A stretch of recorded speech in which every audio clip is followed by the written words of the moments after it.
Hey guys, my name is Gracie and I'm part of the third generation at English Gardens. After going to college and working in Chicago for the last decade, I moved back to Michigan and joined our family business. Currently, I'm the marketing and events coordinator here at English Gardens.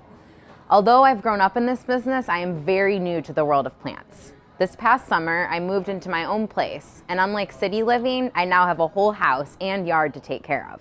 So I am knee-deep in adulting. Look out for monthly posts from my new series, Let's Grow, and join me as I make my space my own. We'll cover decorating with and caring for plants, gardening, flower arranging, and more. Before I go, I want to tell you about an event I am super excited about. Our Adopt a Houseplant event is happening later this month on January 25th and 26th at all of our stores. This is the perfect event for old and new plant parents alike. If you're like me, then you know it can be tricky to pick which type of plant is best for your home and lifestyle. English Gardens is here to make this easy. At the event, our experts will help you find a plant, select a pot, get customized care tips, and more. Look forward to seeing you there.